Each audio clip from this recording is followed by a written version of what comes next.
ഈശോയിൽ ഏറ്റവും സ്നേഹിക്കപ്പെടുന്ന പ്രിയമുള്ള സഹോദരി സഹോദരന്മാരെ, 50 നോമ്പിന്റെ 10ാം ദിവസത്തിലേക്ക് നാം പ്രവേശിക്കുകയാണ്. ഈ നോമ്പ് കാലഘട്ടത്തിൽ ഈശോയോട് ചേർന്നിരുന്ന് ധ്യാനിക്കുവാൻ ഈശോ ലേവ്യരുടെ പുസ്തകം 4-ാം അധ്യായം 23-ാം തിരുവചനം നമുക്ക് നൽകിയ അവൻ തന്റെ തെറ്റ് മനസ്സിലാക്കുമ്പോൾ ഊനമറ്റ ഒരു കോലാട്ടിൻ മുട്ടനെ കർത്താവിന് ബലിയർപ്പിക്കണം. ഈശോയിൽ പ്രിയമുള്ളവരെ, കുറവുകളില്ലാത്ത, അതാണ് ഊനമറ്റ കോലാട്ടിൻ മുട്ടൻ എന്ന് പറയുന്നത്, കുറവുകളില്ലാത്ത ആട്ടിൻകുട്ടി.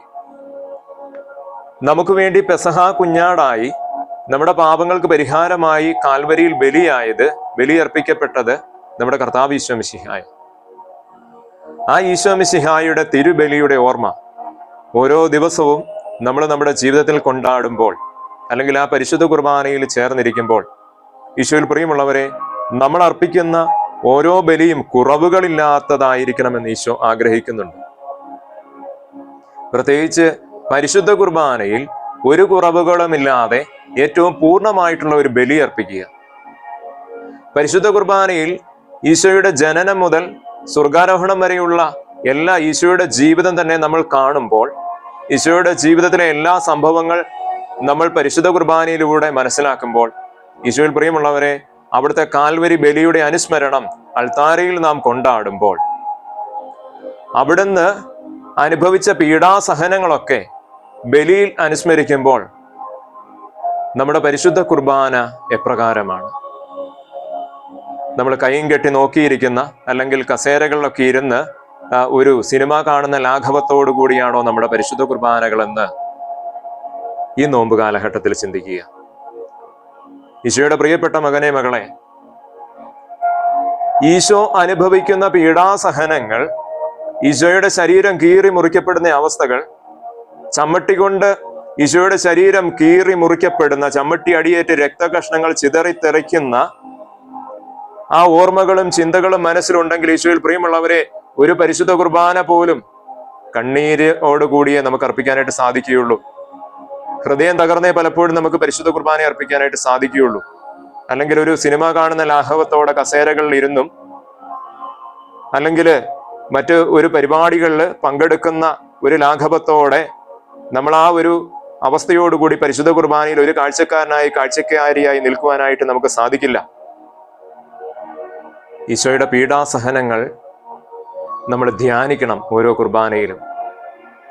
ഈശോ നമുക്ക് വേണ്ടി വേദന അനുഭവിക്കുകയാണെന്ന് പറയുമ്പോൾ, അല്ലെങ്കിൽ മനസ്സിലാക്കുമ്പോൾ, നമ്മൾ ചങ്ക് തകർന്നുകൊണ്ട് നമ്മളും ആ പരിശുദ്ധ കുർബാനയിൽ സഹനങ്ങൾ ഏറ്റെടുത്തുകൊണ്ട് കൃത്യമായി ആരാധന ക്രമത്തോട് ചേർന്ന് നിന്നുകൊണ്ട് നമ്മൾ പരിശുദ്ധ കുർബാന അർപ്പിക്കും. ഈശോയുടെ പരിശുദ്ധ കുർബാന എന്തെന്ന് മനസ്സിലാക്കാൻ കഴിയാത്തവർ, ഈശോയുടെ പരിശുദ്ധ ബലി എന്തെന്ന്, നമുക്ക് വേണ്ടി കീറി മുറിക്കപ്പെടുന്ന ആ അവസ്ഥ എന്തെന്ന് മനസ്സിലാക്കാൻ കഴിയാത്തവർ, ഒരു സിനിമ കാണുന്ന ഒരു ലാഘവത്തോടെ, അല്ലെങ്കിൽ മറ്റെന്തെങ്കിലും ഒരു ഷോ കാണുന്ന ലാഘവത്തോടെ കുർബാനയെ മുന്നോട്ട് കൊണ്ടുപോകും.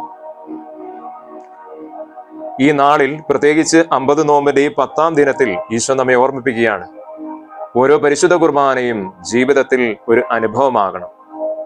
നമ്മുടെ ജീവിതവും കർത്താവിന്റെ ബലിയോട് ചേർത്ത് വെച്ചുകൊണ്ട് ഒരു ബലിയായി ദൈവ തിരുമുമ്പാകെ സമർപ്പിക്കണം. നമ്മൾ പുരോഹിതരാണ്, പുരോഹിത ഗണമാണ് എന്നുള്ള ഒരു ഓർമ്മ നമ്മുടെ മനസ്സിലേക്ക് കൊണ്ടുവന്നുകൊണ്ട് നമ്മുടെ മഹാപുരോഹിതനായി നമ്മുടെ കർത്താവ് ഈശോ മിശിഹ അൾത്താരയിൽ നമുക്ക് വേണ്ടി ബലിയർപ്പിച്ച് സ്വന്തം ശരീരവും രക്തവും നമുക്ക് വേണ്ടി നൽകുമ്പോൾ, നമ്മുടെ പാപങ്ങൾ മോചിക്കപ്പെടുവാനായിട്ടുള്ള ആ കൂദാശ പരികർമ്മം ചെയ്യപ്പെടുമ്പോൾ, ഈശോയിൽ പ്രിയമുള്ളവരെ, ആ കുർബാനയ്ക്ക് നമ്മൾ വില കൊടുത്തേ മതിയാവുകയുള്ളൂ. ഈ നോമ്പ് കാലഘട്ടത്തിൽ പരിശുദ്ധ കുർബാനയെക്കുറിച്ച് ആഴത്തിൽ ചിന്തിക്കുക, നമ്മുടെ ജീവിതവും ബലിയായി കർത്താവിന്റെ തിരുബലിയോട് ചേർത്ത് അർപ്പിക്കുക. എല്ലാ പരിശുദ്ധ കുർബാനയും ഈശോ അനുഭവിക്കുന്ന വേദനകൾ നമ്മുടെ ജീവിതത്തോട് ചേർത്ത് വെച്ച് അത് മനസ്സിലാക്കി നമ്മുടെ ഹൃദയത്തിൽ അത് ചേർത്ത് വെച്ചുകൊണ്ട് ഹൃദയം നുറുങ്ങി ഏറ്റവും ആത്മാർത്ഥതയോടെ, ഏറ്റവും ആഗ്രഹത്തോടെ ഒരു ബലി അർപ്പിക്കാൻ ഈ നോമ്പ് കാലഘട്ടത്തിൽ നമുക്ക് തീരുമാനമെടുക്കാം. നമുക്ക് വേണ്ടി പെസഹ കുഞ്ഞാടായി ബലിയർപ്പിക്കപ്പെട്ട ഈശോ നമ്മുടെ ജീവിതങ്ങളെ അഭിഷേകമാക്കി അനുഗ്രഹമാക്കി മാറ്റട്ടെ. ആമേൻ.